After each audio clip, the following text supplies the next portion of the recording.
Hello students, कैसे हैं आप लोग। आई होप कि आप बहुत अच्छे होंगे। और आज हम देख लेते हैं बीएससी 6 सेमेस्टर जोलॉजी यूनिट 2 के वो सारे के सारे इंपॉर्टेंट मल्टीपल चॉइस क्वेश्चन जो इस साल पेपर में आने वाले हैं। ओनली 40 एमसीक्यू और हमारी पूरी की पूरी यूनिट फिनिश।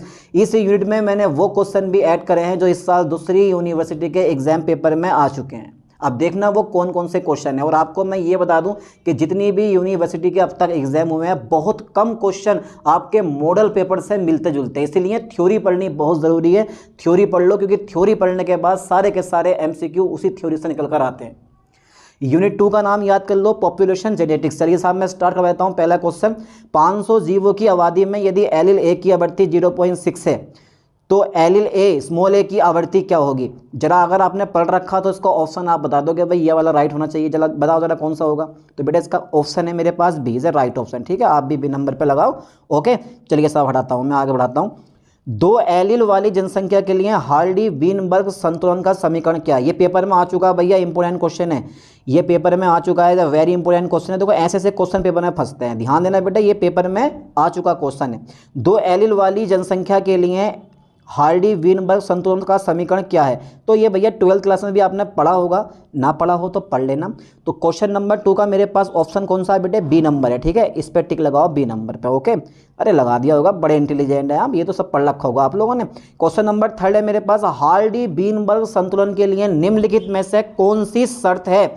यादृच्छिक संभोग ए नंबर है, कोई उत्परिवर्तन नहीं है, बड़ी जनसंख्या का आकार है, उपयुक्त सभी है। तो क्वेश्चन नंबर 3 का आपको क्या लग रहा है भैया, डी उपयुक्त सभी, उपर्युक्त सभी। चलिए साहब मैं आगे बढ़ाता हूँ। घबराओ मत, डरो मत, पेपर इजी आता है। ठीक है, पर आपका पढ़ा हुआ होना चाहिए। अगर पढ़ा हुआ पेपर आया है तो इजी है, और नहीं पढ़ा आया तो सुबह से शाम तक बैठे रहोगे तो भी क्वेश्चन हल नहीं कर पाओगे आप। किसी जनसंख्या में, अरे यार जनसंख्या इतनी हो गई है, परेशान कर दिया जनसंख्या ने, इधर उधर भागते फिरते रहो भाई आजकल बड़ा। किसी जनसंख्या में यदि एलिल ए की आवृत्ति 0.7 है तो विषम युग्मनजी जीनोटाइप, ठीक है, ए एन वाले जीवों की आवृत्ति क्या है। यदि जनसंख्या हार्डी वीनबर्ग संतुलन में है तो भैया ऑप्शन ए 0.09 है, बी 0.42 है, 0.21 है, डी 0.41 है। तो चौथे का मेरे पास कौन सा ऑप्शन होना चाहिए भैया, इज ए राइट ऑप्शन मेरे पास बी नंबर है। ठीक है, बी पर टिक लगाओ, घबराओ मत यार। किसी जनसंख्या में, ध्यान देना, किसी जनसंख्या में, ठीक है, किसी जनसंख्या में यदि समयुग्मनजी अप्रभावी जीनोटाइप बीबी की आवृत्ति 0.09 है तो एलिल बी की आवृत्ति क्या होगी मेरे दोस्तों, आवासादा, यानी कि ए बी सी डी। जल्दी बताओ बेटे कौन सा ऑप्शन आपको राइट लग रहा है भैया, 5 में का कौन सा ऑप्शन आपको राइट लग रहा है। तो भैया मेरे ख्याल से ए नंबर है, इज अ राइट ऑप्शन। आप भी ए पे लगाओ, आ नंबर पे। ठीक है, एक छोटी आबादी में अक्षेमिक घटनाओं का कारण एलिल आवृत्तियों में परिवर्तन को क्या कहा जाता है। बहुत बढ़िया क्वेश्चन है, क्या कहा जाता है, एक बार क्वेश्चन पढ़ो ठीक से। एक छोटी आबादी में अक्षामिक घटनाओं के कारण एलिल आवृत्तियों में परिवर्तन को क्या कहा जाता। तो छठे का कौन सा ऑप्शन होना चाहिए भैया, इसका बी नंबर है, जेनेटिक ड्रिफ्ट। चलिए आगे बढ़ाता हूँ। अच्छा ये बताओ, इनमें से कुछ क्वेश्चन आपके पढ़े हुए भी हैं या ऐसी बस के बस यही पढ़ने हैं है भाई। कौन सी स्थिति यह मानती है कि जनसंख्या इतनी बड़ी है कि अक्षीमित घटनाओं का एलिल आवृत्तियों पर नगण्य प्रभाव पड़ता है। अरे सर ए नंबर यादृच्छिक संभोग, बी नंबर बड़ी जनसंख्या का कोई आवर्जन या उत्प्रवास नहीं है, कोई प्राकृतिक चयन नहीं है। अरे भैया क्या लग रहा है आपको, क्वेश्चन नंबर 7 का ऑप्शन मेरे पास बी नंबर है। ठीक है, 7 का ऑप्शन मेरे पास बी नंबर, बड़ी जनसंख्या का आकार। भाई देखो 40 क्वेश्चन है, टाइम इतना है नहीं, वीडियो बहुत लंबी हो जाएगी, समझाऊंगा। तो जनसंख्या के आकार में अचानक कमी के कारण किसी जनसंख्या में एलिल विविधता में कमी को क्या कहा जाता है, जेनेटिक ड्रिफ्ट कहा जाता है, संस्थापक प्रभाव कहा जाता है, जीन प्रभाव, बोतल नेक प्रभाव। तो इसका राइट ऑप्शन है 8 में का नंबर डी है भैया, बोतल नेक प्रभाव।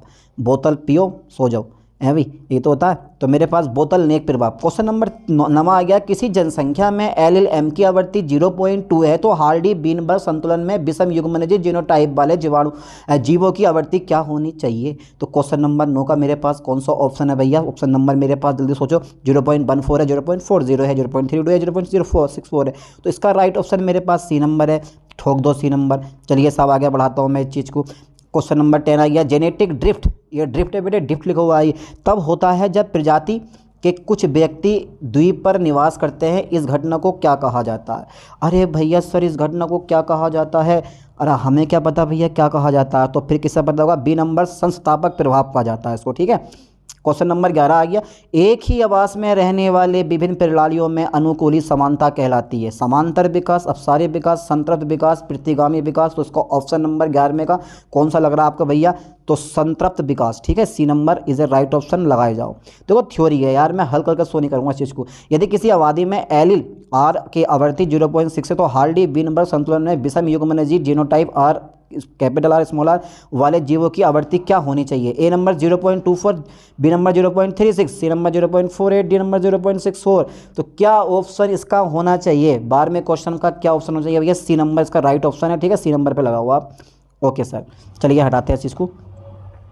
13वां क्वेश्चन आ गया, अर्धसूत्री विभाजन के दौरान समजात गुणसूत्रों के बीच आनुवांशिक सामग्री के आदान प्रदान को क्या कहते हैं? भैया क्रॉस ओविंग, जेनेटिक ड्रिफ्ट, उत्परिवर्तन, संस्थापक प्रभाव। तो इसका राइट ऑप्शन मेरे पास ए नंबर है, क्रॉस ओविंग कहते हैं, यानी क्रॉसिंग ओवर कहते हैं। गैलापागोस द्वीप समूह में खोजे गए डार्विन फिंच का एक अच्छा उदाहरण है छलावरण, अनुकरण, अनुकूली विकिरण, मौसमी प्रवास। तो बेटे क्या लग रहा है इस क्वेश्चन का? 14वें क्वेश्चन का आंसर आपको क्या लग रहा है? जल्दी बताओ।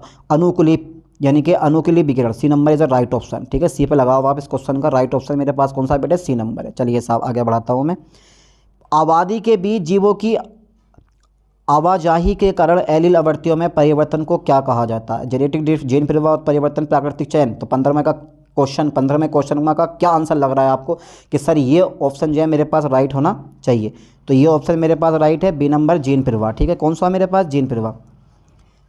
16वां नंबर है, यदि किसी जनसंख्या में एलील के की आवृत्ति 0.5 है तो हार्डी वीनबर्ग संतुलन में विषम युग्मन जीनोटाइप के वाले जीवों की आवृत्ति क्या होगी? 0.25, 0.50, 0.75, 1.00।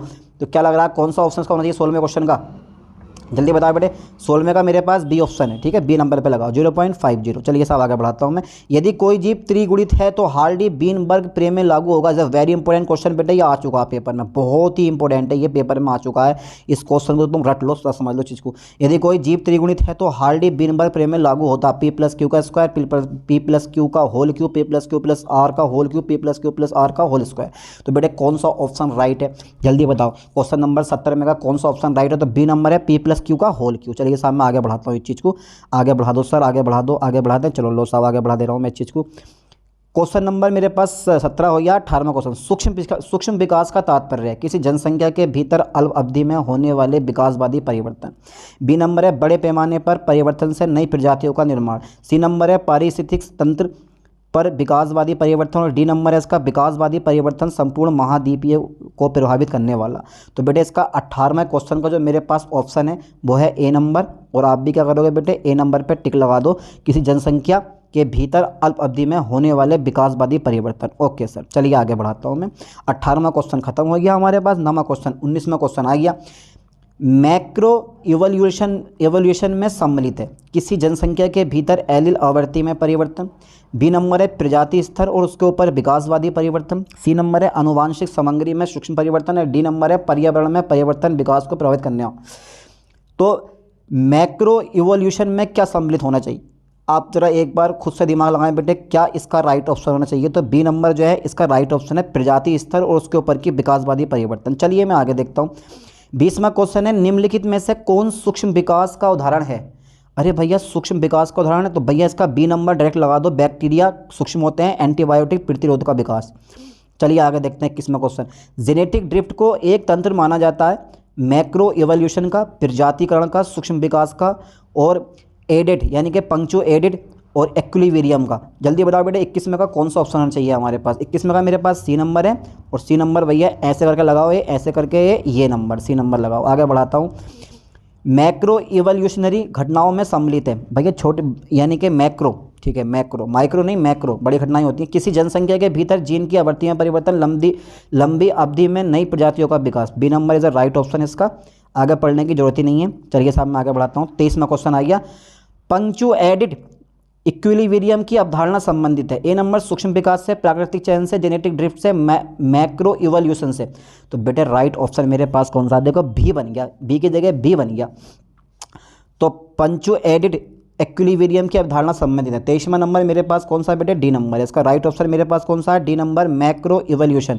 चलिए साहब मैं आगे बढ़ाता हूँ। विकास के किस स्तर से विकासवादी इतिहास और विभिन्न प्रजातियों के बीच संबंधों का अध्ययन होता है? Meta evolution, macro evolution, meso evolution, पूरा विकास, आधा विकास हो जाता है यार, पूरा विकास कौन सा रोल आ गया भैया। क्वेश्चन नंबर 24 में का आंसर है मेरे पास, बेटा जल्दी बताओ कौन सा होना चाहिए मेरे पास, बी नंबर है इसका राइट ऑप्शन, ठीक है। आप भी इस पे बी नंबर पर टिक लगाओ, मैक्रो इवोल्यूशन। चलिए आगे बढ़ाते हैं। उत्परिवर्तन क्या है, वातावरण में अचानक परिवर्तन। बी नंबर आनुवांशिक सामग्री में अचानक वंशाणु का परिवर्तन। सी नंबर है किसी व्यक्ति की फिनोटाइप एक अस्थायी परिवर्तन और बाहरी उत्तेजनाओं की प्रतिक्रिया। तो 25 में का जो ऑप्शन है मेरे पास बी नंबर है, आनुवांशिक सामग्री में होने वाला अचानक वंशाणु का परिवर्तन। 26वां क्वेश्चन है, निम्नलिखित में से कौन आनुवांशिक उत्परिवर्तन का स्रोत है। ए नंबर है वातावरणीय कारक, बी नंबर है गैर विरासतीय लक्षण, सी नंबर है अर्जित विशेषताएं और डी नंबर है सांस्कृतिक कारक। तो इसका राइट ऑप्शन मेरे पास है ए नंबर वातावरणीय कारक, ठीक है। आगे बढ़ाता हूँ। मिससेंस म्यूटेशन क्या है, एक उत्परिवर्तन जो स्टॉप कोडन के निर्माण की ओर ले जाता है। बी नंबर एक उत्परिवर्तन जिसका एमिनो एसिड अनुक्रम पर कोई प्रभाव नहीं पड़ता। सी नंबर एक उत्परिवर्तन जो प्रोटीन में एक एमिनो एसिड को बदल देता है। डी नंबर एक उत्परिवर्तन जो डीएनए के गैर कोडिंग क्षेत्रों में होता है। तो 27वां मिससेंस म्यूटेशन क्या है, तो 27 में क्वेश्चन का बेटे ऑप्शन क्या लग रहा है आपको, सी नंबर है इसका, ठीक है। C number is a right option है मेरे दोस्त, सी नंबर पे लगाओ, एक उत्परिवर्तन जो प्रोटीन में एक एमिनो एसिड को बदल देता है। म्यूटेशनल हॉटस्पॉट क्या है, जीनोम में उत्परिवर्तन की उच्च आवृत्ति वाला एक क्षेत्र, एक डीएनए मरम्मत तंत्र, एक प्रकार का प्रेरित उत्परिवर्तन डीएनए का एक गैर कोडिंग क्षेत्र। तो 28वां क्वेश्चन मेरे पास क्या है, ए नंबर है, ए नंबर है जीनोम में उत्परिवर्तन की उच्च आवृत्ति वाला क्षेत्र। चलिए आगे बढ़ाता हूँ मैं। निम्नलिखित में से कौन सा गुणसूत्र उत्परिवर्तन का उदाहरण है, क्षार प्रतिस्थापन। बी नंबर है न्यूक्लियोटाइड का विलोपन। सी नंबर है एक जीन का दोहराव साइलेंट म्यूटेशन। तो उसका बी नंबर ऑप्शन राइट है, न्यूक्लियोटाइड का विलोपन। चलिए आगे बढ़ाता हूँ मैं। बिंदु उत्परिवर्तन क्या है, देखो ये वो इंपॉर्टेंट क्वेश्चन है जो भैया आने वाला है, बहुत ही इंपॉर्टेंट क्वेश्चन है इस यूनिट के। एक उत्परिवर्तन जिसमें डीएनए का विलोपन सम्मिलित होता है, ठीक है सर। एक उत्परिवर्तन जो डीएनए अनुक्रम से एक विशिष्ट बिंदु पर होता है। सी नंबर पर्यावरणीय कारकों से कारण होने वाला उत्परिवर्तन एक प्रकार का गुणसूत्र उत्परिवर्तन। तो बिंदु उत्परिवर्तन क्या लग रहा है भैया, क्या इसका ऑप्शन होना चाहिए मेरे पास, इसका ऑप्शन है बी नंबर। चेक करें जरा कौन सा ऑप्शन है बेटा इसका, बी नंबर राइट होना चाहिए वैसे तो, ठीक है। एक उत्परिवर्तन जो डीएनए अनुक्रम से एक विशिष्ट बिंदु पर होता है, ठीक है, राइट ऑप्शन बी नंबर है, आप भी लगाओ। अब 31वां क्वेश्चन आता है, उत्परिवर्तन की रोकथाम में डीएनए पॉलीमरेज की क्या भूमिका। उत्परिवर्तन की रोकथाम में डीएनए पॉलीमरेज की क्या भूमिका। ए नंबर है यह गुणसूत्र पुनर्व्यवस्था को बढ़ावा देता है, यह प्रतिकृति त्रुटियों को प्रेरित करता है, यह क्षतिग्रस्त डीएनए की मरम्मत करता है। और डी नंबर है यह उत्परिवर्तन की दर को बढ़ाता है। तो उत्परिवर्तन की रोकथाम में डीएनए पॉलीमरेज की क्या भूमिका, यार कौन सा होना चाहिए इसमें से भाई, इसमें से राइट ऑप्शन कौन सा होना चाहिए, इसका राइट ऑप्शन है सी नंबर, यह क्षतिग्रस्त डीएनए की मरम्मत करता है। Okay okay sir, C number पर आप टिक लगाओ, बढ़िया करके। आगे बढ़ाता हूँ मैं। जेनेटिक ड्रिफ्ट सबसे अधिक स्पष्ट है बड़ी आबादी में, छोटी आबादी में, उच्च जीन प्रभाव वाली जनसंख्या में, उच्च परिवर्तन दल वाली जनसंख्या में।